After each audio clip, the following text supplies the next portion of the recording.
वक्त लगा दो अपने आप को बनाने के लिए। जी हाँ दोस्तों, वक्त लगा दो अपने आप को बनाने के लिए, एक दिन दुनिया मर मिटेगी आपको अपना बनाने के लिए। इसी सारे मोटिवेशन के साथ मैं विकास सर आप सबों का स्वागत करता हूं बूस्टर क्लासेस यूट्यूब चैनल। बच्चों, आज हमारा जो है बिहार बोर्ड मैट्रिक क्लास के मैथ का वास्तविक संख्या का हम लोगों के पास क्वेश्चन है। टोटल 50 प्रश्न है, बहुत सारे क्वेश्चन हमारे पास है। हम लोग पूरे जोश जुनून के साथ शुरू से लेके अंतिम तक पढ़ेंगे और आप लोग भी जो है एकदम पूरे जोश जुनून के साथ पढ़िएगा। बिना जोश जुनून का कुछ होने वाला नहीं है। शुरू से अंतिम तक जो टिके रहिएगा, लगे रहिएगा बच्चे, वही मुकाम को हासिल करिएगा। नहीं तो आप केवल जो है पास होने का तो नहीं, पढ़ने वाला स्टूडेंट भी बिहार बोर्ड पास करके दिखा देता है, लेकिन अगर जो बढ़िया नाम लाना है, नंबर लाना है, माँ बाप का नाम रोशन करना है मेरे बच्चे, माँ बाप के सपने को, फिक्र को फक्र में बदलना है, उनके चेहरे पे मुस्कान लाना है, तो मेरे बच्चे अंतिम तक मेहनत करते रहिएगा। हम भी मेहनत करते रहे, आप लोग भी मेहनत करिएगा, तभी दोनों मिलकर के जो है इस मुकाम को हासिल कर सकते हैं। तो चलिए आप लोग कॉपी कलम निकाल लीजिए, क्योंकि ये हमारा मैथ का सेट है, लेकिन है बड़ा ही आसान, बहुत ही आसान है। कुछ प्रश्नों का आंसर तो आप यूं ही बिना क्वेश्चन को देखे हुए भी, सॉरी बिना बनाए हुए भी दे सकते हैं। तो चलिए मेरे साथ लगे रहिएगा एकदम अंतिम तक। तो शुरू करते हैं। पहला क्वेश्चन आप लोगों के सामने, निम्नलिखित में से किसका दशमलव प्रसार शांत है मेरे बच्चे? किसका दशमलव प्रसार शांत है? तो देखिएगा, अगर जो हम बात करें मेरे बच्चे, दशमलव प्रसार दो प्रकार का होता है। दशमलव प्रसार मेरे बच्चे दो प्रकार का होता है, देखेंगे। एक का नाम है शांत दशमलव प्रसार, एक का नाम होता है शांत दशमलव प्रसार मेरे बच्चे, शांत दशमलव प्रसार, और एक का नाम है अशांत दशमलव प्रसार। शांत दशमलव प्रसार, अशांत दशमलव प्रसार, ध्यान देंगे मेरे बच्चे। शांत दशमलव प्रसार, अशांत दशमलव प्रसार। ये जानने के लिए आपको बस ये करना है कि किसी भी भिन्न का, क्या मेरे बच्चे, भिन्न का जो हर होता है ना, भिन्न का क्या होता है मेरे बच्चे, हर, उसका अभाज्य गुणनखंड निकालना है। यदि हर के अभाज्य गुणनखंड में केवल 2 हो या केवल 5 हो, या फिर 2 और 5 दोनों साथ में हो, तो उसका दशमलव प्रसार आप कहिएगा कि सर इसका दशमलव प्रसार शांत है। यदि 2 5 के अलावे यदि हर के अभाज्य गुणनखंड में मेरे बच्चे 2 5 के अलावे कोई अन्य अभाज्य संख्या भी आ जाए, जैसे 3 आ जाए, 7 आ जाए, 11 आ जाए, 13 आ जाए, तो क्या बोलेंगे कि उसका दशमलव प्रसार अशांत होगा। आपको भाग देने की जरूरत नहीं है मेरे बच्चे, बस आप लोगों को क्या करना है, आप लोगों को बस यही करना है कि हर का अभाज्य गुणनखंड निकालना है। तो चलिए क्वेश्चन पे वापस आते हैं। तो ये हमारा प्रश्न है, बोला निम्नलिखित में से किसका दशमलव प्रसार शांत है? तो आप लोगों को बस हर का अभाज्य गुणनखंड करना है बारी बारी से। क्या करना है मेरे बच्चे, बारी बारी से करना है। तो ऊपर में 2 है, अंश से कोई आपको लेना देना नहीं, हर में 15 है, तो इसका अभाज्य गुणनखंड करेंगे तो 3 गुना 5 आएगा। तो इसमें जो है 5 केवल रहता तो ठीक है, लेकिन 3 आ जाने की वजह से ये आपका शांत नहीं बल्कि अशांत होगा। 160 का निकालेंगे अभाज्य गुणनखंड, 2 से लगाइएगा तो 80 आ जाएगा, फिर 2 से लगाइएगा तो मेरे बच्चे 40 आ जाएगा, फिर 2 से लगाइएगा तो 20 आ जाएगा, फिर 2 से लगाइएगा तो 10 आ जाएगा, और फिर 2 से लगाइएगा तो मेरे बच्चे 5 आ जाएंगे। मेरे बच्चे 5 आ जाएंगे। तो 160 का हर का अभाज्य गुणनखंड निकालें तो केवल 2 और 5 ही नजर आया, यानी यही आपका शांत प्रसार है। और बाकी सबका अगर जो देख लेते हैं, चेक कर भी लेते हैं मेरे बच्चे, तो देखिएगा क्या होगा। 60 का अभाज्य गुणनखंड निकालेंगे मेरे बच्चे, तो 2 से लगाइएगा तो 30 आ जाएगा, 2 से लगाइएगा तो 15 आ जाएगा, 3 से लगाइएगा तो 5 आ जाएगा। 3 आ जाने की वजह से आप अगर जो 17/60 का दशमलव प्रसार बताएंगे तो अशांत बताइएगा, ये आपका शांत नहीं है। 35 में बात कर लें तो 5 गुना 7 होता है हर का अभाज्य गुणनखंड, 7 आ जाने की वजह से आपका क्या हो जाएगा, आभाज्य शांत हो जाएगा। तो फर्स्ट क्वेश्चन का ऑप्शन आपका बी नंबर सही है। चलिए उम्मीद करते हैं फर्स्ट नंबर क्वेश्चन का आंसर आप लोगों का सभी का सही गया होगा, क्योंकि है बहुत ही आसान सा। क्वेश्चन नंबर बी की बात कर ले दोस्तों, 2 की बात कर ले। p बटे 2 का पावर m गुना 5 का पावर n के रूप में p बटे, देख रहे होंगे, 0.67 को लिखा जा सकता है, 0.67 को लिखा जा सकता है। तो चलिए बात करते हैं किस रूप में लिखा जा सकता है। तो आपको पता होगा कि 0.67 में से दशमलव को हटाएंगे मेरे बच्चे तो 100 लिख सकते हैं। कितना लिख सकते हैं, 100। अब इसको पहचानिए, ऊपर p के रूप में तो 67 हो गया, लेकिन ये गुणनखंड के रूप में लिखने के लिए बोल रहा है। गुणनखंड के रूप में लिखेंगे तो हमारे पास क्या आ जाएगा, 67/100 का गुणनखंड निकालेंगे। अगर जो 100 का गुणनखंड निकालेंगे, 2 से लगाएंगे 50 आएगा, 2 से लगाएंगे 25 आएगा, 5 से लगा देंगे फिर मेरे बच्चे 5 आ जाएगा। यानी गुरुजी 2 का पावर 2 आ रहा है 2 बार और 5 का पावर आ रहा है 2 बार। तो इस आधार पे इस रूप में हमारे पास 2 का पावर 2 गुना 5 का पावर 2 है। अब बताइए इनमें से क्या है ये भाई पूर्णांक संख्या है, नहीं तो भिन्न में आ चुका है, ये तो भिन्न संख्या है। अपरिमेय संख्या बिल्कुल नहीं, अपरिमेय संख्या नहीं। प्राकृत संख्या, प्राकृत संख्या बहुत ही जो गिनती की संख्या होती है 1 2 3 4 5 6 7, तो ऐसा भी नहीं है। तो मेरे पास इनमें से कोई नहीं वाला ऑप्शन करेक्ट होगा, इनमें से डी होगा। चलिए नेक्स्ट क्वेश्चन की ओर बढ़ते हैं मेरे बच्चे, ध्यान से देखेंगे क्वेश्चन क्या कहता है। क्वेश्चन क्या कहता है, थोड़ा सा लाइट वाला प्रॉब्लम है, आप लोग थोड़ा धैर्य रखिएगा। आप चेंज कर रहे हैं लाइट का मोड, लाइट में प्रॉब्लम आ रही है, अब मेरे ख्याल से ठीक दिख रहा होगा। चलिए क्वेश्चन नंबर 3 की बात कर ले। को P बटे Q के रूप में लिखा जा सकता है जहां P Q पूर्णांक है। वेरी सिंपल क्वेश्चन मेरे बच्चे, बहुत ही आसान सा क्वेश्चन है। रेकड़िंग इसको पढ़ते हैं, क्या पढ़ते हैं, रेकड़िंग। जब दशमलव हटाइए तो रेकड़िंग जितने अंकों पे रहता है उतने 9 उतर जाते हैं। तो 49/99 इस क्वेश्चन का आंसर रहेगा। 49/99, 49/99 ऑप्शन बी क्वेश्चन नंबर 3 का आंसर है। मेरे ख्याल से सभी बच्चे का सही आंसर आया होगा, बिल्कुल सही आया होगा। चलिए क्वेश्चन नंबर 4 की बात कर लेते हैं। निम्नलिखित में से कौन अपरिमेय संख्या है, रूट लगा के दिया। देखिए मेरे बच्चे बहुत ही सिंपल सा है, जिस संख्या का रूट बाहर पूरी नहीं निकले वो अपरिमेय संख्या होगी। जिसका पूरा वर्गमूल नहीं निकलेगा वो अपरिमेय संख्या होगा। 49 का वर्गमूल आपको पता है 7 निकल जाता है तो ये परिमेय हो गया। 36 का वर्गमूल 6 होता है, परिमेय हो गया। 16 का वर्गमूल 4 होता है, परिमेय हो गया। इसका आप निकालोगे तो पूरा नहीं निकलेगा, ये आपका सी नंबर इसका आंसर सही है। 27 का वर्गमूल नहीं निकलता है। क्वेश्चन नंबर 5 की देखिए, निम्नलिखित में कौन सी सबसे छोटी प्राकृत संख्या होती है। तो पहले आपको मालूम होना चाहिए कि प्राकृत संख्या किसके कहते हैं, natural number. Natural number English में कहा जाता है। तो गिनती की संख्या को प्राकृत संख्या कहते हैं। गिनती की संख्या आपको कहां से शुरू होती है, तो कहीं भी हम गिनती गिनते हैं, बच्चे से सीख रहे हैं तो काउंटिंग हमेशा 1 से शुरू किया जाता है। 1 2 3 4। तो देखिएगा ऑप्शन के अनुसार 0 तो भाई पहले प्राकृत संख्या है नहीं, प्राकृत संख्या माइनस में कभी होती नहीं है। तो 1 आपका जो है 1 और 2 तो दोनों की गिनती संख्या, लेकिन 1 जो है सबसे छोटा है। तो आपका सी नंबर आपका सही आंसर हो गया। चलिए 5 क्वेश्चन हमारे हो गए मेरे बच्चे। अब बारी आप लोगों की है कि कमेंट आप लोग जरूर करें कि 5 में से कितने आपके सही गए। ये हम हर बार आप लोगों से एकदम मेरा हिस्सा बोल सकते हैं, ये मेरा अधिकार है आप लोगों से पूछना कि आप लोग अपना कमेंट जरूर बताएं कि आपको कितने सही गए 5 में से। ये जरूर बताएं मेरे बच्चे, ताकि हम भी उसमें जो है थोड़ा सा हमें भी अच्छा लगता है कि चलो मेरे बच्चे जो है पढ़ रहे हैं, मेरी कहना का पालन करते हैं। नहीं तो केवल मजा नहीं लगता है कि किस तरह से पढ़ाई हो रहा है, कितना नंबर ला रहे हैं। चलिए आगे क्वेश्चन बढ़ते हैं। जरूर बताइए 5 में से कितना सही गया। रूट 12 का परिमेयकारी गुणांक बताएंगे। परिमेयकारी गुणांक ये आप लोगों के लिए बहुत ही इंपॉर्टेंट क्वेश्चन है। परिमेयकारी गुणांक क्या होता है तो समझिएगा, कोई भी अपरिमेय संख्या है, कोई भी अपरिमेय संख्या होती है तो उसमें सबसे छोटी कौन सी संख्या को गुना किया जाए, सबसे छोटी कौन सी संख्या को गुना किया जाए कि वो परिमेय में बदल जाए। तो देखिए पहचानिए मेरे बच्चे, रूट में 12 है, रूट में 12 है। अगर जो रूट में 3 गुना कर दो ना इसमें, तो रूट 12 3 36 गुणनफल हो जाएगा और 36 का वर्गमूल 6 हो जाएगा। सबसे छोटा ध्यान रखिएगा, सबसे छोटा की बात हमेशा की जाती है। रूट 3 से छोटा और कोई ऐसी संख्या नहीं होगी जिसको रूट 12 में गुना करिएगा तो वर्गमूल से बाहर निकल जाएगा। हाँ बढ़ा जाइएगा तो मिल जाएगा, लेकिन परिमेयकारी गुणांक में हमेशा छोटा देखा जाता है। तो ऑप्शन आपका 6 का ए हो गया। नहीं तो एक तरीका और भी है, 12 का वर्गमूल पूरे नहीं निकलता है मेरे बच्चे, लेकिन 12 का क्या करिए कि आप गुणनखंड इसका तोड़ दीजिए। क्या करिए, गुणनखंड। तो 12 को 2 से लगेगा तो 6 आएगा, फिर 2 से लगेगा 3 आ जाएगा।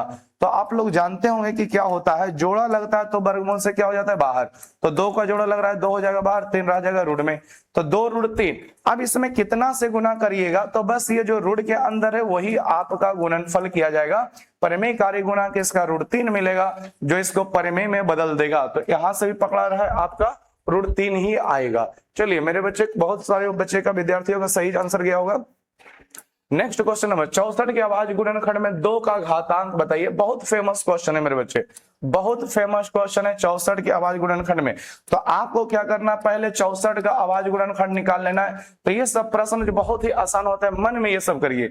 2 से लगाएगा मेरे बच्चे 32 आएगा, 2 से लगाएगा 16 आएगा, 2 से लगाएगा 8 आएगा, 2 से लगाएगा 4 आएगा, 2 से लगाएगा 2 आएगा, लास्ट में 2। तो आप लोग देख रहे होंगे कि 2 का पावर कुल मिला के कितना हो चुका है, तो 6 हो गया। तो 2 का घातांक कितना होगा मेरे बच्चे 6। तो ऑप्शन नंबर सी आपका सही गया, 7 का ऑप्शन सी।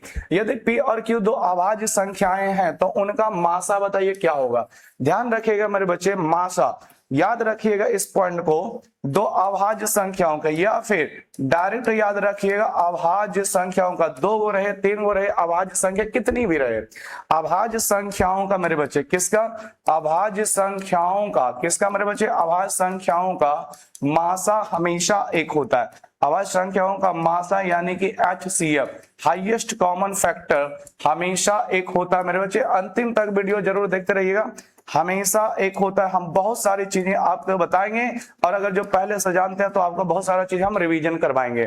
तो चलिए, यहाँ पे बोला पी और क्यू 2 अभाज्य संख्या है तो इनका मासा बता दो, मासा बता दो। तो भाई 1 होगा, 8 का ऑप्शन नंबर 1, 8 का ऑप्शन नंबर 1। 9 नंबर की बात करें, क्वेश्चन देख लीजिए मेरे बच्चे, क्वेश्चन का आता है 18 और 72 का मासा है। बहुत ही एकदम आसान तरीके से हम बता रहे हैं मासा बताने के लिए आप लोगों का। अगर जो ऑब्जेक्टिव क्वेश्चन है 18 और 72 का मासा बतानी है, 18 और 72 का मासा बतानी है किस गुरुजी कितना होगा।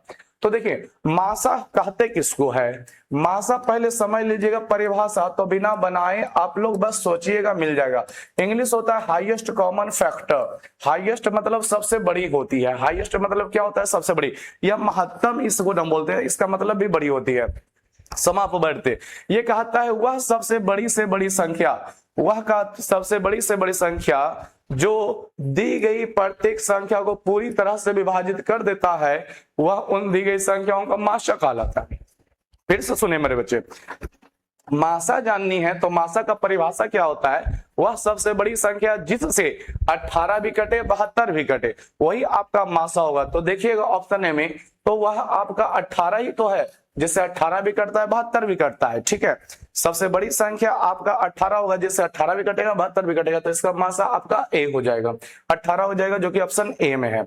चलिए, सही जा रहा होगा। 10 नंबर क्वेश्चन बनाइए, आप लोग खुद सोच सकते हैं, निम्नलिखित में कौन सी परिमेय संख्या है। तो फिर वही बात, जो रूट से बाहर निकल जाए वो परिमेय होगा, और जो नहीं निकले वो अपरिमेय होगा। यहाँ पे थोड़ा सा चेंज करना होगा, यहाँ पे मेरे बच्चे जो होगा भाग का चिन्ह होगा, यहाँ पे मेरे पास थोड़ा सा गलत टाइपिंग हो चुका है, यहाँ पे भाग का चिन्ह लगेगा। क्या लगेगा मेरे बच्चे, भाग का चिन्ह लगेगा, भाग का चिन्ह लगेगा, यहाँ पे भाग का चिन्ह लगा दीजिए। अब बताइएगा निम्नलिखित में कौन सी संख्या परिमेय संख्या है। तो कौन सी संख्या परिमेय संख्या, नहीं मेरे ख्याल से पहले ही सही था, सॉरी पहले ही सही था, पहले ही सही था। निम्नलिखित में कौन सी संख्या परिमेय संख्या, तो रूट 25, क्योंकि 25 का वर्गमूल निकल जाता है, 25 का वर्गमूल मेरे बच्चे निकल जाता है, तो ये आपका हो गया रूट 25। आगे क्वेश्चन की ओर चलते हैं, क्वेश्चन नंबर 10। हाँ मेरे बच्चे, 10 में बताइए कि आपके कितने सही गए, 10 में जरूर बताइए कि आप कितने सही गए, कॉमेंट जरूर करें, कमेंट से जरूर करें कि 10 में आपके कितने सही हुए। मेरे ख्याल से 10 में 10 सही गए होंगे। चलिए आगे थोड़ा हमें फास्ट चलना है ताकि वीडियो लंबा नहीं हो जाए, वीडियो लंबा हो जाता है तो थोड़ा सा हमें अच्छा नहीं लगता है। निम्नलिखित में कौन सी अपरिमेय संख्या, देखिए मेरे बच्चे हम यहाँ पे कुछ बताना चाहते हैं। दशमलव प्रसार ये है 1.3 पे रेकॉर्डिंग, इसको बोलते हैं अशांत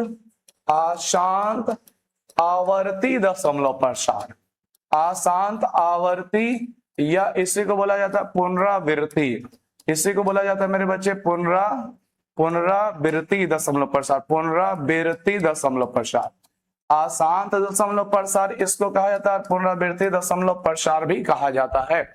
अशांत या पुनरावृत्ति दशमलव प्रसार हमेशा परिमेय संख्या होती है, जबकि पूछा कि अपरिमेय, तो ये आपका आंसर नहीं होगा, ये परिमेय संख्या ही होती है। ये हमेशा कैसी संख्या होती है मेरे बच्चे, परिमेय संख्या होती है, याद रखिएगा परिमेय संख्या होती है अशांत, पुनरावृत्ति या आवृत्ति दशमलव प्रसार। रूट 16 की बात करें 4 वर्गमूल निकल जाता है, तो ये भी आपका परिमेय हो गया। सी नंबर की बात करें, अगर अच्छा पहले डी नंबर की बात कर लेते हैं, ये भी आपका परिमेय हो गया। रूट 25 हो जाएगा, 25 का वर्गमूल 5 निकल जाएगा, ये परिमेय हो जाएगा। 9 से 23 कटेगा, 27 कटेगा, 3 बार में आपका ऊपर 1 लेकिन नीचे रूट 3, यही आपका अपरिमेय संख्या है। 11 का सी आप लोगों का सही आंसर होगा। 14 नंबर देखेंगे, बोला हुआ है 0.13 पे रेकॉर्डिंग है, यानी 0.13 पे रेकॉर्डिंग का मान क्या होगा। बड़ा ही सिंपल सा तरीका है, पॉइंट हटाइए, डबल 9 लिखिए, 13/19 मेरे बच्चे, 13/19, 13/99, ऑप्शन नंबर 12 का सी हो जाएगा, 12 का सी। चलिए नेक्स्ट क्वेश्चन में, निम्नलिखित में किसका दशमलव प्रसार शांत है, तो फिर वही बात हर का अभाज्य गुणनखंड निकालेंगे जिसके गुणनखंड में 2 या केवल 5 या 2 और 5 होगा तो वो शांत होगा। 81 का गुणनखंड निकालिएगा तो 3 से लगेगा तो 27, 3 से लगेगा 9, फिर 3 से लगेगा 3 आ जाएगा। ये आपका अशांत होगा, ये मेरा आंसर नहीं हो सकता है। 41 तो भाई अभाज्य संख्या, ये भी नहीं हो सकता है। 45 में लगाइएगा 3 से लगेगा 15, 3 से लगेगा 5 आ जाएगा, तो ये भी आपका शांत नहीं बल्कि अशांत होगा। 80 का गुणनखंड करिएगा 2 से लगेगा 40 आ जाएगा, फिर 2 से लगेगा 20 आ जाएगा, फिर 2 से लगेगा मेरे बच्चे 5 आ जाएगा, 2 से लगेगा मेरे बच्चे कितना हो जाएगा 5 आ जाएगा। एक बार और लगेगा 2 से लगेगा 5 आ जाएगा, तो केवल 2 और 5 है, तो आपका डी नंबर ऑप्शन सही है। यही आपका शांत 10.4 है। बहुत सारे विद्यार्थी ऐसे भी होंगे जो डायरेक्ट टिक कर दिए होंगे, बिल्कुल सही बात, बिल्कुल कर सकते हैं। लेकिन किसका 10.4 अशांत है, किसका 10.4 अशांत है। अशांत वाले को ढूंढिए, तो 400 का ऊपर है 15, नीचे है 400, ऊपर है 15, नीचे है 400। पहले चाहो तो इसको काट सकते हो, 5 से 15 काट दोगे 3 बार में, 5 से 400 काट दोगे 80 बार में। 80 का भी गुणनखंड किए थे तो 2 गुना 5 आया था, तो ये तो शांत है। पूछा अशांत, तो ये मेरा आंसर नहीं हो सकता है। 17/80, 80 तो फिर वही चीज, तो ये भी तो आपका शांत हो गया। 13/121, 121 का करिएगा 11 गुना 11, तो ये आपका अशांत है। इसको भी चेक कर सकते हैं। 2 से लगाएगा 200 हो जाएगा, 2 से लगाइए 100 हो जाएगा, 2 से लगाइए 50 हो जाएगा, 2 से लगाइए 25 हो जाएगा, 5 गुना 5, तो ये आपका भाई शांत हो जाएगा ना, क्योंकि केवल 2 और 5 आया हुआ है। चलिए, तो क्वेश्चन नंबर 14 का आपका ऑप्शन नंबर सी हुआ सही answer. Next 15 number option question को देखेंगे। 156 के अभाज्य गुणनखंड में 2 का घातांक बताइए।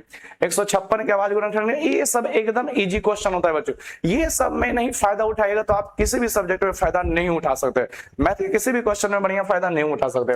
156 का अभाज्य गुणनखंड निकालेंगे मेरे बच्चे, 2 से लगाएंगे तो क्या हो जाएगा। आप डायरेक्ट भी कर सकते हैं जैसे अभी कर सकते थे, 2 7 14, 2 8 16, फिर 2 से लगाइएगा तो क्या हो जाएगा मेरे बच्चे, 39 दूना 78 होता है, 3 से लगाएगा 13 आ जाएगा, तो क्या में हो गया मेरे बच्चे 2 गुना 3 गुना 13, तो 2 का पावर हम लोग क्या लिख सकते हैं, ज्यादा ज्यादा 2 लिख सकते हैं, फिर 3 गुना 13 रह जाएगा, यानी कि 2 का घातांक कितना हो जाएगा, तो 2 ही रहेगा, तो 15 का ऑप्शन नंबर ए।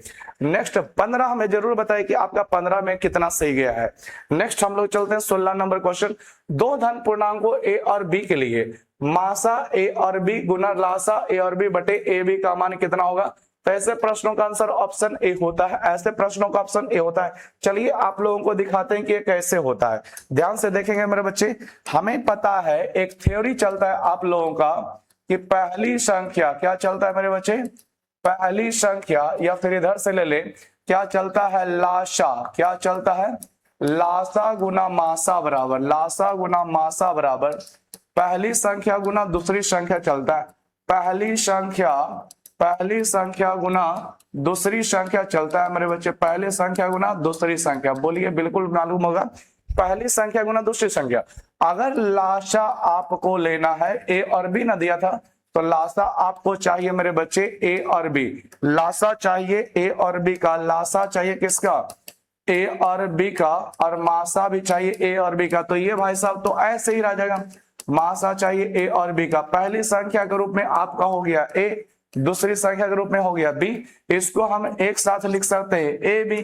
तो बोलिए लिख सकते हैं, बिल्कुल लिख सकते हैं। अब अच्छा, ए बी के साथ कुछ नहीं तो गुना में एक तो जरूर ही छुपा हुआ होगा, ए बी के साथ कुछ नहीं तो गुना में एक तो जरूर छुपा हुआ। अब अगर जो लासा लिखेंगे, लासा ए बी गुना मासा, मासा भी ए बी का, मासा भी ए बी का, और गुना में ए बी है एक के साथ, तो ए बी अगर जो इधर ले लेते हैं भागा में, तो उधर आपका कितना बच जाएगा मेरे बच्चे, 1 बच जाएगा। तो इस तरह से क्या समझें कि लासा गुना मासा बटे पहली संख्या गुना दूसरी संख्या जब आएगी तो उसका वैल्यू 1 होता है। चलिए नेक्स्ट क्वेश्चन नंबर 17 में देखते हैं, निम्नलिखित में से कौन सा युग्म सह अभाज्य है। सह अभाज्य संख्याओं का लासा, सहभाज्य संख्याओं का मासा याद रखिएगा मेरे बच्चे 1 होता है, सहभाज्य संख्याओं का मासा हमेशा 1 होता है। तो मासा निकालिएगा तो आपको जिसका मासा 1 मिल जाएगा वही आपका सहभाज्य संख्या है। अब मासा निकालने नहीं लगना है, मेरी बातों को सुने ध्यान से। आप लोगों को चेक करना है मेरे बच्चे कि कौन सी ऐसी संख्या है जो दोनों का दोनों एक के अलावे और कोई उभयनिष्ठ संख्या से नहीं कट रही है। कोई भी उभयनिष्ठ संख्या से नहीं कट रही। उभयनिष्ठ संख्या का मतलब सेम संख्या दोनों जो कटेगा तो एक के अलावा किसी से नहीं कटेगा, तो वही आपका सहभाज्य संख्या होगा। चलिए चेक करते हैं। 14 35 की बात करें तो एक से तो कटेगा ही कटेगा, लेकिन दोनों का दोनों 7 से भी कट रहे हैं। 7 दूनी 14, 7 पचे 35, तो ये आपका सहभाज्य संख्या नहीं है। ये आपका मेरे भाई सहभाज्य संख्या नहीं है। 18 और 25 की बात कर लेते हैं तो 18 और 25 जो है एक के अलावा किसी से दोनों उभयनिष्ठ नहीं कटेंगे, यही आपका आंसर है। बाकी ऑप्शन की बात करें 13 और 52 का, तो दोनों का दोनों 13 से कट रहा है, इसलिए सहभाज्य नहीं है। 21 84 की बात करें तो दोनों का दोनों 3 से कट रहे हैं और भी संख्या से कट रहे हैं, तो 17 नंबर क्वेश्चन का आंसर आपका बी होगा, जो कि सहभाज्य संख्या आपका 18 25 है। नेक्स्ट क्वेश्चन की बात करेंगे, निम्नलिखित में से कौन यौगिक संख्या है। ध्यान से देखेंगे मेरे बच्चे, एक होता है भाज्य संख्या, एक होता है अभाज्य संख्या।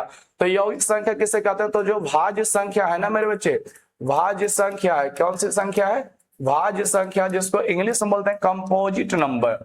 क्या बोलते हैं, सब चीज ध्यान दीजिए मेरे बच्चे, कंपोजिट नंबर। कंपोजिट नंबर यही आपका होता है भाज्य संख्या, यानी कि यौगिक संख्या। चलिए देखते हैं कि इसमें से हमारे पास और क्या क्या आंसर मिलने वाले हैं। देखते हैं, यौगिक संख्या यानी कि जिसका भाज्य संख्या जो यानी कि एक और स्वयं के अलावा अन्य किसी संख्या से विभाजित हो जाए, एक और स्वयं के अलावा अन्य किसी संख्या से विभाजित हो जाए, तो 11 तो देखिए भाई अभाज्य संख्या होगा, क्योंकि एक के अलावा और किसी से कटेगा नहीं स्वयं, और एक के अलावा 21 आपका जो होगा यौगिक संख्या है, यानी ये भाज्य संख्या है, क्योंकि ये एक और स्वयं के अलावा 3 से भी कट जाएगा, 7 से भी कट जाएगा। 3 से भी 21 कट जाता है, 7 से भी 21 कट जाता है, तो ये आपका भाज्य संख्या हो गया। आगे बात करेंगे 31, ये भी अभाज्य संख्या, 41 भी अभाज्य संख्या है। तो आपका 18 का क्वेश्चन नंबर 20 ऑप्शन नंबर 20 सही हो गया। 19 में आइएगा मेरे बच्चे, 19 में निम्नलिखित में से कौन अभाज्य संख्या। तो अभाज्य संख्या जो होती है, अभाज्य संख्या जो होती है इसको रूढ़ संख्या भी कहा जाता है। पहले तो ये बात याद रखिएगा, अभाज्य संख्या जो होती है रूढ़ संख्या भी कहा जाता है। इसको इंग्लिश में प्राइम नंबर कहते हैं मेरे बच्चे। इंग्लिश में क्या कहते हैं, प्राइम नंबर। इंग्लिश में क्या कहते हैं मेरे बच्चे, प्राइम नंबर। इंग्लिश में क्या कहते हैं, प्राइम नंबर।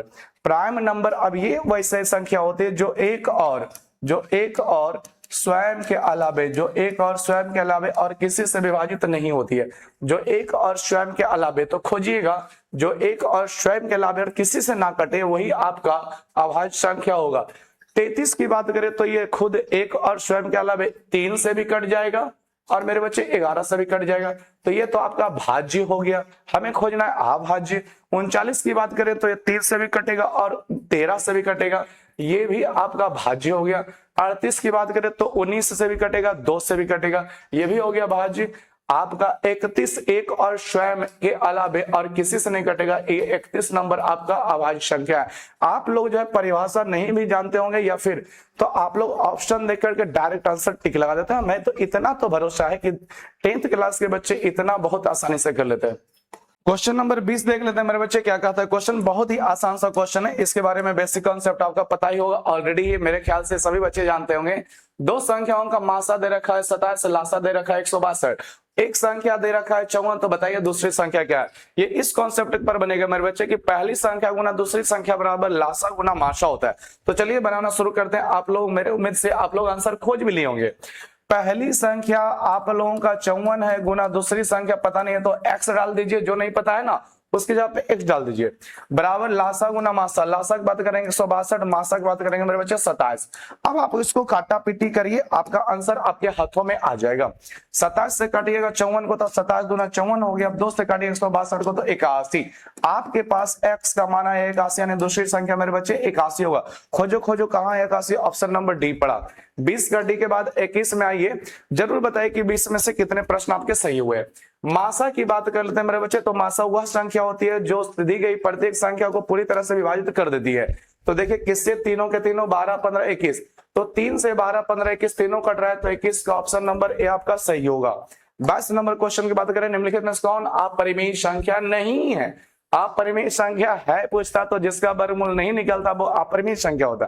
अपरिमेय संख्या नहीं है मतलब जिसका वर्गमूल निकल जाना चाहिए। तो देखिए √3 का वर्गमूल नहीं निकलता है तो अपरिमेय संख्या है। 100 √3 का वर्गमूल यहाँ भी गड़बड़ा गया, ये आपका √3 √5 दोनों में से किसी तरह का वर्गमूल बाहर नहीं निकल रहा है, लेकिन हाँ ये आपका डी नंबर आंसर सही। अब कहिएगा सर √12 का भी वर्गमूल तो नहीं निकलता है, √3 का भी तो नहीं निकलता, तो जो दिखता है वो होता नहीं है। आपको इसको थोड़ा सा, ज्यादा नहीं मेरे बच्चे, थोड़ा सा सॉल्व करना पड़ेगा। आपको पता होना चाहिए कि 3 से आपका 12 दोनों का दोनों रूट में तो कटेगा, 3 से 12 कटेगा तो √4 बार में कटेगा, और 4 का वर्गमूल 2 होता है, यानी रूट से बाहर निकलता है। तो question number 22 option number D सही है। क्वेश्चन नंबर 23 की बात करें, निम्नलिखित में कौन परिमेय संख्या है? बहुत ही इजी क्वेश्चन है, बहुत ही इजी क्वेश्चन है। कौन सी परिमेय संख्या है? तो यहाँ भी वही बात, जो रूट से बाहर निकल जाएगा वो परिमेय संख्या। √7 नहीं निकलता, अपरिमेय संख्या। 100 निकल जाता है, यही आपका हो गया ऑप्शन नंबर बी। बाकी देखिए √3 नहीं निकलेगा, अपरिमेय है, √5 भी नहीं निकलेगा, अपरिमेय है। तो क्वेश्चन नंबर 23 का ऑप्शन नंबर बी हो गया मेरे बच्चे। 24 की बात कर ले, क्वेश्चन नंबर प्रत्येक परिमेय संख्या होती है। अब ये क्वेश्चन समझने वाला है, प्रत्येक परिमेय संख्या क्या होती है जो देख लेते हैं। प्राकृत संख्या होती है, बिल्कुल होती है। पूर्ण संख्या होती है, बिल्कुल सही है। पूर्णांक संख्या होती है, देखिए ये तीनों सही है। लेकिन आपका वास्तविक संख्या होती है, देखिए परिमेय संख्या, वास्तविक संख्या में परिमेय अपरिमेय दोनों आता है, तो ये कट जाएगा, ठीक है। परिमेय संख्या आपका वास्तविक संख्या होती है, ये भी सही है। आपको यहाँ पे प्राकृत संख्या, एक पूर्ण संख्या, एक पूर्णांक संख्या, वास्तविक संख्या, आपका आंसर जो होगा वास्तविक संख्या ही होगा। वास्तविक संख्या आपका परिमेय संख्या, प्रत्येक परिमेय संख्या वास्तविक संख्या होती है। प्रत्येक परिमेय संख्या वास्तविक संख्या, तो बिल्कुल यही आंसर है। पूर्णांक संख्या लीजिएगा मेरे बच्चे, तो पूर्णांक संख्या में क्या होगा, 0.0, जैसे ही 0.5 की बात करिएगा तो ये वास्तविक परिमेय संख्या तो है, लेकिन वास्तविक संख्या नहीं है, तो ये सॉरी पूर्णांक संख्या नहीं है, आपका वास्तविक संख्या होगा। 24 का डी ऑप्शन सही मारिएगा, ठीक है, 24 का डी होगा, ये कंफर्म है। आगे बढ़ते हैं क्वेश्चन नंबर 25। 22/7, 22/7 कैसी संख्या? तो परिमेय संख्या है मेरे बच्चे। 22/7 परिमेय संख्या, अपरिमेय नहीं, पूर्णांक नहीं, पूर्णांक नहीं, ये तो भिन्न में है, ठीक है। 25 का ए होगा। आप लोग जरूर बताइए कि गुरुजी 25 में से आपके कितने सही गए हैं, जरूर बताइए कि सर 25 में से कितना सही मेरा आपका गया है। नेक्स्ट क्वेश्चन नंबर 26 की बात करते हैं। निम्नलिखित में किसका दशमलव प्रसार शांत होगा? तो शांत दशमलव प्रसार भाई उसी का होगा, शांत दशमलव प्रसार उसी का होगा जिसके हर के अभाज्य गुणनखंड में केवल 2 हो या केवल 5 हो, या 2 और 5 दोनों हो। तो 1600 का जब निकालिएगा, हालांकि ऊपर 15 है नीचे 1600 है, तो अभी 5 से दोनों ऊपर नीचे कटने को तैयार है। 5 3 15 आप लोग भी जाते हैं, 5 से काटिएगा तो 5 3 15 हो जाएगा, और 5 दूनी 10 हो जाएगा, यानी 320। अब इसका हर का अभाज्य गुणनखंड करते हैं। देखिए जब भी शांत दशमलव प्रसार अशांत दशमलव प्रसार चेक कर रहे होते ना, तो ऊपर नीचे जब कटेगा तो काट के करिएगा, नहीं तो फंसेंगे एक बार है। क्या ऑब्जेक्टिव पक्का गलत होगा, नहीं काटिएगा तो देख लीजिए, जब वक्त आएगा तो समझाएंगे। अभी 320 का आप गुणनखंड निकालेगा तो 2 से लगाएगा तो 160 आ जाएगा मेरे बच्चे, फिर 2 से लगाएगा तो 80 आ जाएगा, फिर 2 से लगाएगा तो 40 आ जाएगा, फिर 2 से लगाएगा 20 आ जाएगा, 2 से लगाएगा 10 आ जाएगा, 2 से लगाएगा 5 आ जाएगा। आप लोग चेक कर लो कितना हो गया, 2 दूनी 4 दूनी 8 दूनी 16 दूनी 32, एक और 2 पड़ेगा, एक और 2 पड़ेगा, एक और 2। आप लोग देख लो दशमलव प्रसार शांत होने के लिए केवल 2 चाहिए क्या 5 चाहिए? 2 और 5 दोनों चाहिए, तो आपका ऑप्शन नंबर ए में ही तो आ गया। 210 की बात करेंगे तो इसमें आप गुणनखंड कर देख लेंगे ना, 3 आ जाएगा। 88 में बात करिएगा तो 11 आना पक्का है। 75 में बात करिएगा 3 आना पक्का है, तो ये 7 दशमलव को डिनोट नहीं करेगा। 27 नंबर, यदि 2 संख्याओं का गुणनफल 2166 है, उनका मासा 19 है, तो लासा बताइए। हमें पता है मेरे दोस्त, हमें पता है मेरे दोस्त कि 2 संख्याओं का गुणनफल उनके लासा गुना मासा के बराबर होता है। तो 2 संख्या गुणनफल यानी कि पहली संख्या गुना दूसरी संख्या, तो 2 संख्या गुणनफल तो 2166 है। 2 संख्या गुणनफल 2166 उसकी जगह रख देंगे, गुना पहली संख्या गुना दूसरी संख्या, सॉरी उल्टा थोड़ा बोल रहे हैं। 2 संख्याओं का गुणनफल, 2 संख्याओं का गुणनफल क्या होता है? 2 संख्याओं का गुणनफल बराबर होता है लासा गुना मासा। तो लासा तो हमें पता नहीं है, लेकिन मासा कितना होता है? 19। 2 संख्याओं का गुणनफल इधर है, लासा गुना मासा उधर है। तो अब आप लोग देखिए कि 19 से ये भाई साहब कटता है, कितना बार में कटेगा तो कंफर्म है, नहीं कटेगा तो दशमलव में आंसर आ जाएगा, जो कि गड़बड़ा जाएगा। 21 से एक बार में काटेगा मेरे बच्चे, 21 सिर आ जाएगा, बाकी बचेगा 3 पर 6 36, 3 पर 6 36। अब 21 से 19 से काट रहे हैं ना, 19 से काट रहे हैं, 19 से काट रहे हैं, तो 19 से काटेंगे तो एक बार में ही कटेगा, लेकिन बचेगा मेरा कितना? तो 2 पर 6 26, तो 19 से कम 19 काटिएगा तो 26 में से 19 कटेगा तो 7 पर 6 76 बच जाएगा। 19 चौके कितना हो जाता है? 76, 114 ऑप्शन नंबर सी हो गया।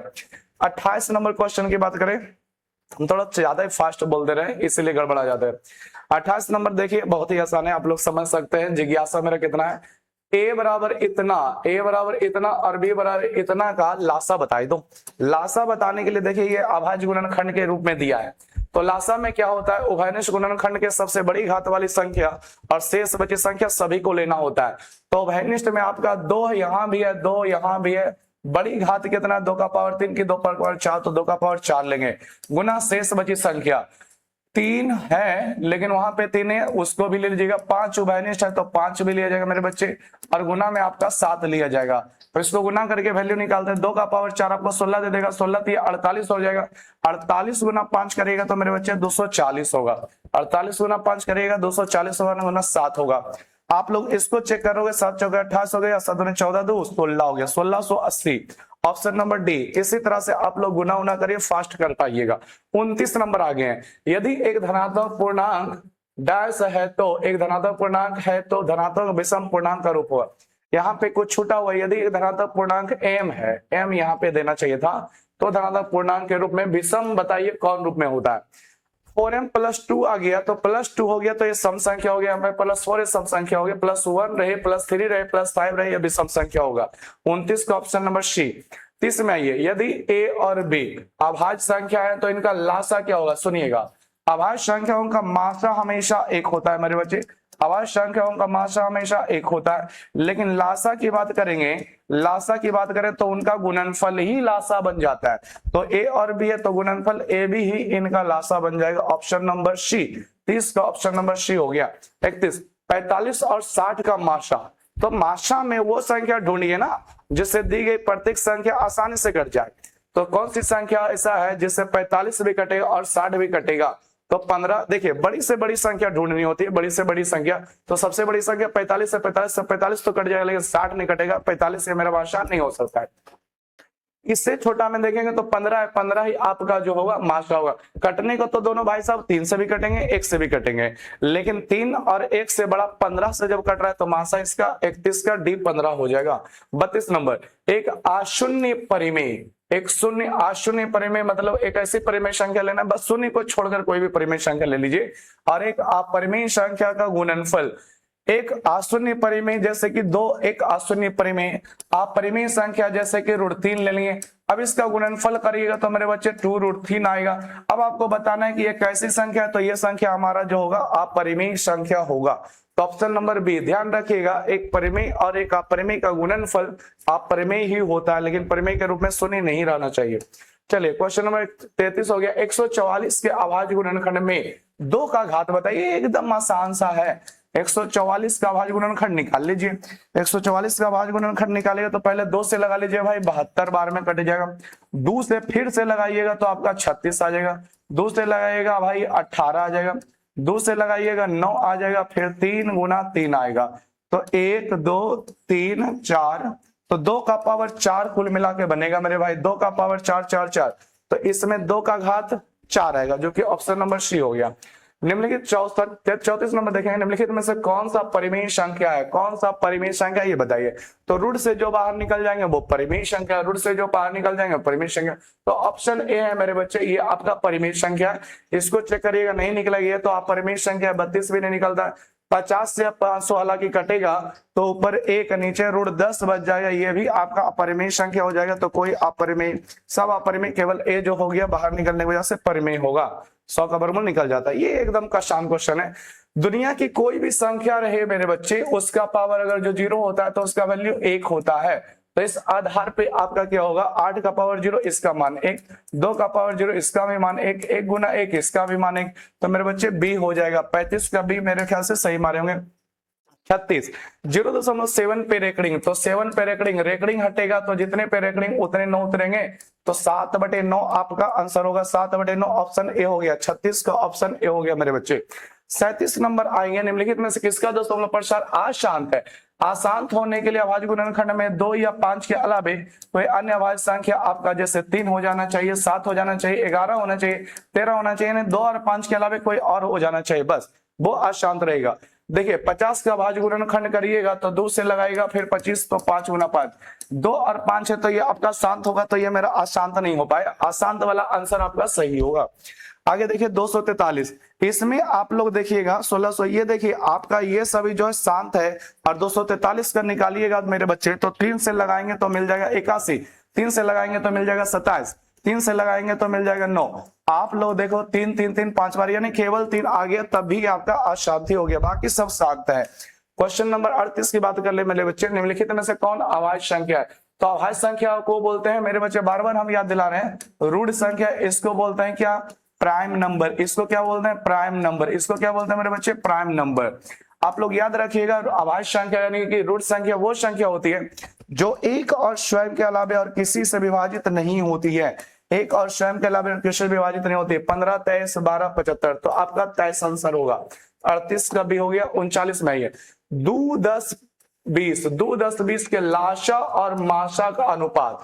देखिए लाशा क्या होता है, माशा क्या होता है, यहाँ पे समझेंगे। लाशा क्या होता है, माशा क्या होता है, जो मेरे बच्चे समझेंगे फिर आराम से आप लोग निकाल सकते हैं। ऐसे तो निकालने की कई विधियां हैं, ऐसे तो निकालने की कई विधियां हैं। लाशा, लाशा वो संख्या होती है जो 2 से भी कटे, 10 से भी कटे और 20 से भी कटे, बिना बनाए कुछ भी करना है, बस थ्योरी पढ़िए। वह सबसे छोटी से छोटी संख्या जो दी गई प्रत्येक संख्या से कट जाए। तो आप सोच के देखो कौन सी ऐसी संख्या है जो 2 से भी कटना चाहिए, 10 से भी कटना चाहिए, 20 से कटना चाहिए। आप कहिए गुरुजी इसमें से तो 20 से ही ऐसा है, 20 जो है ना 2 से भी कट रहा है, 10 से भी कट रहा है, खुद 20 से भी कट रहा है। तो अरे भाई तो 2, 10, 20 का लासा 20 हुआ। अब इसका मासा की बात करें तो कौन सी ऐसी संख्या है जिससे 2 भी कट जाए, 10 भी कट जाए और 20 से भी कट जाए? तो कहिएगा सर 2 है, तो इन सब का लासा जो माशा मिलेगा 2 मिलेगा। 20 और 2 का आप क्या करो, अनुपात ले लो, तो ये 10 और ये 1 यानी कि 10:1 मिलेगा। 10:1 यानी 39 का ऑप्शन नंबर बी। 40 नंबर की बात करते हैं, यदि 65 और 117 का माशा 65m-117 के रूप में है तो मान है, m का मान पूछा, यहाँ पे m का मान है। तो देखिए मेरे बच्चे आपको खुद ही सोचना है कि 65 और 117 का माशा कितना होता है। तो पहले मासा इनका निकाल लीजिए। तो मासा ऑब्जेक्टिव सॉल्व कर रहे हो तो मत निकालो, बस सोचो कौन सी सबसे बड़ी संख्या होगी जिससे 65 भी कट जाता है, 117 भी कट जाता है, 65 भी कटता है, 117 भी कटता है। तो आप लोगों को पता होगा तो ठीक है, नहीं तो हम बता देते हैं। 13 वो संख्या है जिससे 65 भी कटेगा और 117 भी कटेगा। तो इनका मासा आपका मेरे बच्चे 65 हो गया, सॉरी 13 हो गया। तो बोल रखा है इसका जो माशा है वो 65m-117 के रूप में। आप लोगों को लॉन्ग वीडियो बताएंगे तो हम निकाल के बता देंगे, बहुत सारी विधियां होती है माशा लाशा जानने की, ठीक है। हम तो बस परिभाषा के अनुसार निकाल दे रहे हैं, मन ही मन। हमको बस ये देखना होता है कि कौन सी संख्या से दोनों का दोनों कट जाएगी, वही संख्या उसका माशा बन जाता है। तो 13 से दोनों कट रहा है तो 13 माशा हो गया, ठीक है। अभी क्या बोला है कि इसका माशा इतना के रूप का, यानी ये जो 65m है -117 है, ये आपका 13 को ही ऐसे बना के रूप में, 13 को ही इस रूप में लिखा गया है, 13 को ही इस रूप में लिखा गया, यानी इसका मान 13 के बराबर होगा। अब आपको सॉल्व करके m निकाल लेना है। 65m इधर रहेगा मेरे बाबू, 117 उधर जाएगा तो प्लस में हो जाएगा, तो जुड़ के 130 हो जाएगा। 65 से 130 काटिएगा, 2 बार में कट जाएगा, तो m का मान मेरे बच्चे 2 आया। इसका ऑप्शन नंबर बी आपका करेक्ट आंसर होगा। 40 के बाद 41 की बात करें मेरे बच्चे, सबसे छोटी भाज्य संख्या, क्वेश्चन पढ़िए और आंसर दीजिए। सबसे छोटी भाज्य संख्या कौन होती है? तो मेरे पास 4 होती है मेरे बच्चे। सबसे छोटी भाज्य संख्या कौन होती है? 4। सबसे छोटी अभाज्य संख्या, तो सबसे छोटी अभाज्य संख्या कौन होती है मेरे बच्चे? 2 होती है। का माशा बताइए, तो अभी बता दो 4 और 2 का माशा कितना आता है। तो माशा मतलब वही बताना है कि कौन सी ऐसी संख्या जिससे 4 भी कटे 2 भी कटे। तो भाई जिससे 4 भी कट जाना चाहिए और 2 भी कट जाना चाहिए, कहेगा सर 2 है, तो 2 आपका ऑप्शन नंबर 41 का बी हो गया। ऑप्शन नंबर 41 का मेरे बच्चे बी हो गया।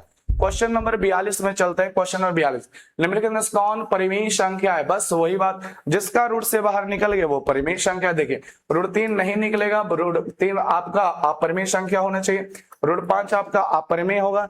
लेकिन यहाँ देखिए रूट 3 ऊपर नीचे कट जा रहा है तो बचा 2, 2 जो है रूट में नहीं है, तो आपका ऑप्शन नंबर सी होगा जो ये परिमेय। रूट 6 अपरिमेय संख्या होता है। 43 नंबर क्वेश्चन में चले, रूट 3 है एक परिमेय संख्या, अपरिमेय संख्या, प्राकृत संख्या, तो बच्चा जानेगा रूट 3 एक अपरिमेय संख्या है, तो ऑप्शन नंबर यहाँ पे बी हो जाएगा। ऑप्शन नंबर 43 का बी करेक्ट है। 44 के बाद करें 96 का अभाज्य गुणनखंड क्या होगा? 96 का अभाज्य गुणनखंड एकदम आसान सा क्वेश्चन है, चाहे तो आप गुणनखंड डब्बा विधि द्वारा निकालिए या फिर डायरेक्ट मैन्युअल में करिए। 2 से लगाइए मेरे बच्चे 48 बार में कटेगा, 2 से लगाइएगा 24 बार में कटेगा, फिर 2 से लगाइएगा 12 बार में कटेगा, फिर 2 से लगाइएगा 6 बार में कटेगा, और फिर 2 से लगेगा 3 बार में कटे। एक बार चेक कर लेते हैं, 2 दूनी 4 दूनी 8 दूनी 16 दूनी 32 3 96। 2 का पावर कितना बनेगा मेरे बच्चे 5 और गुना 3, 2 का पावर 5 गुना 3, 2 का पावर 5 गुना 3। आपका ऑप्शन नंबर सी होगा 44 का ऑप्शन नंबर सी। चलिए 45 नंबर में आ चुके हैं। दो संख्याओं के गुणनफल 8670 है, दो संख्याओं का गुणनफल 8670 है, उनका मासा 17 है, तो बताइए लासा कितना होगा।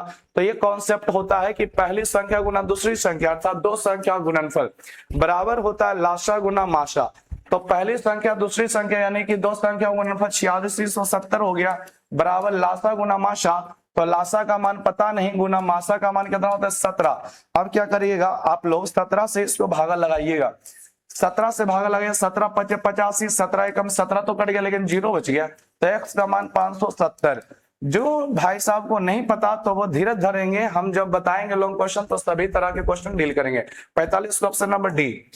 इसमें अगर जो वस्तुनिष्ठ में हम लॉन्ग खींचने लगते हैं, अगर जो बताने लगते हैं तो बहुत लंबा समय का वीडियो बन जाता है मेरे बच्चे, इसलिए हम केवल आंसर और थोड़ा बहुत सॉल्यूशन देख रहे हैं, आप लोग समझ पाएंगे। 6, 8, 22 का लासा और मासा का अनुपात बताइए। तो लासा और मासा का अनुपात जानना है, तो मासा लासा कौन होगा, तो वो संख्या जो 6 से भी कटे, 8 भी कटे, 22 से भी कटे। अभी देखिए ऐसी संख्या है जिसको सोच पाना थोड़ा संभव नहीं है, तो हम इसको गुणनखंड में पहले ले लेंगे। 6 का गुणनखंड निकालेंगे मेरे बच्चे 2 गुना 3 आएगा, 8 का गुणनखंड निकालेंगे तो 2 का पावर 3 आएगा, 22 का गुणनखंड निकालेंगे मेरे बच्चे तो 11 गुना 2 आएगा। यूं बोल सकते हैं 2 गुना 11 आएगा। अब करना क्या है जो बताए दो जरा, जो बताए दो। तो पहले बोला लासा फिर बोला मासा का अनुपात ले लो।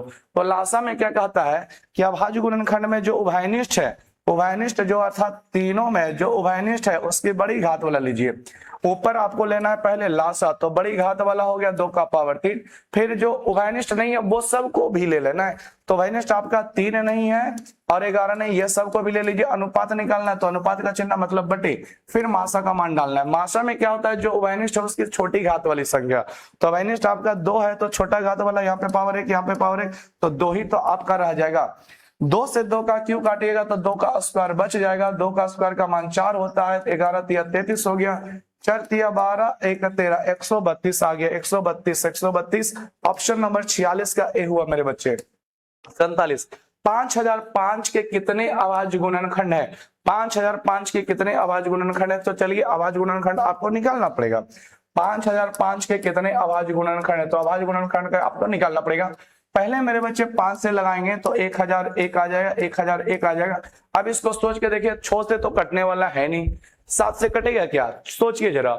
7 एकम 7 बच जाएगा 30, 7 चौका एकदम सही करेक्ट। 7 से मेरे बच्चे कट रहा है, 7 एकम 7 लग जाएगा, 10 में 7 गया तो 3 बच गया, 3 पर 0 30 हो गया, 7 चौके 28 हो गया, फिर 2 बचा, 2 पर 1 21, 21। अब ये कितना से कटेगा मेरे बच्चे, ध्यान से देखिएगा। अब ये मेरे बच्चे कितना से कटेगा, क्या 11 से कट रहा है, 7 से तो 11 से कट रहा है, 11 एकम 11, फिर 14 में से 11 गया तो 3 बच गया, 3 पर 3 33, तो 11 तिया 33। अब ये किसी से नहीं कटेगा, अब ये किसी से नहीं कटेगा, तो इसके अभाज्य गुणनखंड 5 हुए, 7 हुए, 11 हुए, 13 हो गए, यानी कुल मिला के 4 हुए हैं, कुल मिला के 4 है। तो 47 का ऑप्शन नंबर बी आपका करेक्ट आंसर है। 48 में आइए, यदि P और Q दो अभाज्य संख्या है तो उनका मासा बताइए। तो आप लोग बताए थे अभाज्य संख्याओं का मासा, अभाज्य संख्याओं का मासा हमेशा एक होता है, अभाज्य संख्याओं का मासा हमेशा एक होता है। डी आपका ऑप्शन नंबर 48 का डी है। 49 में है, दो संख्याओं बा और 18 का लासा 36 मासा 2 है, तो बा का मान बताइए। आपको क्वेश्चन समझना है, ये नहीं समझना है कि मिसप्रिंट होकर के वहां लिखा गया है, जैसे एक्स वाई होता है ना वैसे वहां रख दिया है, ठीक है। तो आपको पता होना चाहिए मेरे बच्चे ये सब क्वेश्चन का हल करने का तरीका कि पहली संख्या गुना दूसरी संख्या बराबर संख्याओं का लासा गुना मासा। पहली संख्या के रूप में आप वा रखिए, गुना दूसरी संख्या के रूप में 18 रखिए, बराबर लासा गुना मासा होता है तो लासा बराबर 36 रखिए और मासा की जगह 2 रखिए। 18 दूनी 36 बच्चा जानता है, वाह बराबर कितना आ गया, 2 दूनी 4 आ गया, तो वाह का मान मेरे बच्चे 4 मिल गया, वाह का मान मेरे बच्चे 4 मिल गया। अब लास्ट फाइनल क्वेश्चन है 50। जो भी बहुत पहुंचे होंगे उनको बहुत बहुत धन्यवाद कि 50 नंबर आप पहुंच चुके। 5, 15, 20 के लासा और माशा का अनुपात। ये तो ऐसे ही कर लेंगे, बिना गुणनखंड भी निकाले कर लेंगे। पहले आइए मेरे बच्चे लासा लेना है, तो आपको यही सोचना है कि कौन सी ऐसी बड़ी से बड़ी संख्या है, सॉरी कौन सी ऐसी छोटी से छोटी संख्या है जो 5 से भी कटना चाहिए, 15 से भी कटना चाहिए, 20 से भी कटना चाहिए। तो गौरी जी कहोगे कि सर 60 ऐसी संख्या है जो तीनों से कट रहा है, 60 ऐसी संख्या है जो तीनों से कट रही है। बिल्कुल सही, तो आपका लासा हो गया 60। और मासा की बात करें तो कौन सी ऐसी से छोटी बड़ी से बड़ी संख्या है जिससे 5 भी कटता हो, 15 भी कटता हो और 20 भी कटता हो? तो कहिएगा सर 5 है। कितना है? 5 है। अब इनका लेना है अनुपात, तो 60 ऊपर जाएगा, 5 नीचे जाएगा, तो 5 से कटेगा 60 कितना बार में? तो आपका कटेगा 12 बार में, तो 12:1। आपका ऑप्शन नंबर 50 का डी हुआ। तो हम लोग कंप्लीट कर चुके हैं पूरे 50 क्वेश्चन। बहुत बहुत धन्यवाद अगर जो यहाँ तक पहुंचे हुए तो मेरे से। आप लोग इसी तरह से कंटिन्यू बने होंगे रहिए एकदम। अगर जो यहाँ तक पहुंचे हैं तो लास्ट में आप लोग जो है कमेंट जरूर करें कि आपको क्वेश्चन कैसा लगा। तो जो कमेंट जरूर करें कि आपको पूरा क्लास कैसा लगा, जरूर कमेंट करें मेरे बच्चे। और अगर जो इतना मेहनत करके पहुंचे हैं तो आप बहुत मेहनती, हम बार बार ये बात बोलते रहते हैं, आप बहुत से आगे है विद्यार्थियों। बस इसी तरह लगे रहिए, मिलते हैं नेक्स्ट वीडियो में।